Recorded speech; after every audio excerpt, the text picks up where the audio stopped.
anybody got any Jaffa cakes? I am absolutely starving. And don't get me wrong, I am all in favour of fasting. It sharpens the mind, helps you focus on God. But at a certain point, that is outweighed by the need to get some sugar and carbs into your system. Besides, you fast when you're praying, and you celebrate when you get it. And I certainly got what I was praying for today. When I first got sick, I prayed to be healed. I prayed that God would take it from me. And the day that I found out that I wouldn't be healed was the worst and the best day of my life. Until now. The thing is, you see him and you know deep down that everything's gonna be okay. Don't ask me the hows and the whens. You just know. God has a plan. And today, I got to squeeze the plan's toes and make him giggle. When the chemo stopped being effective, those were dark days. And I had an intrusive thought that ping-ponged around inside my head that said, what if I die and God doesn't exist? But then I got a message from the Holy Spirit. And it didn't come in a flashy sort of way. It was a knowledge, a thought in my head that wasn't my own. And it said, someday soon you will leave to be with your Father. But, and that word clanged like a bell, but before you go, you will see the Christ. After my husband, God bless his soul, passed on, I didn't know what to do. So I went to the temple and I prayed and I fasted and I prayed and I fasted. I practically lived there. And before you know it, years have gone by. I didn't even know what I was praying for. And I don't remember how long ago it was I got that message. It seemed like an eternity, and my mood would go up and down on a daily basis. That's the thing about grief.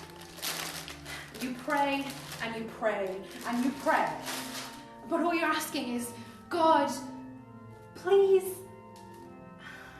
And you don't even know what you're asking for. And then I saw him. It was just like everybody left the room. It was like the room left the room. It was just me and this baby. I mean, how do you define a word from God? I mean, I define it as a thought or a word in the back of my head that could not have been generated by my own mind. And this thought just said, this child is salvation. I went straight up to them and I asked if I could hold him. I mean, I say asked, I think I just and held my arms out. I think they just gave him to me to shut me up. I walked right up to them and asked if I could hold him. And they were very accommodating. And as I held him, I could feel this warmth radiating out of him into me, from my head to my toes. And as I looked into his perfect eyes, it was like I could see his whole life ahead of him. I knew that he would be the rising and falling of many in Israel. I knew that he would be the cause of many thoughts of many people's hearts to be revealed. And I told his mother this. I knew that a sword would pierce her own soul too. But in my experience, every child does that to their parents at some point or another. Seeing that child changed everything. I just realised there's so much more to see and do than just praying on your knees in the temple day and night. Plus, it is doing my back no favours. There's just so much to see in this world. Much more than these four walls. There are things I'm going to miss. I would have liked to have seen my daughter grow up. I would have liked to have seen these seedlings blossom. But to see the Christ,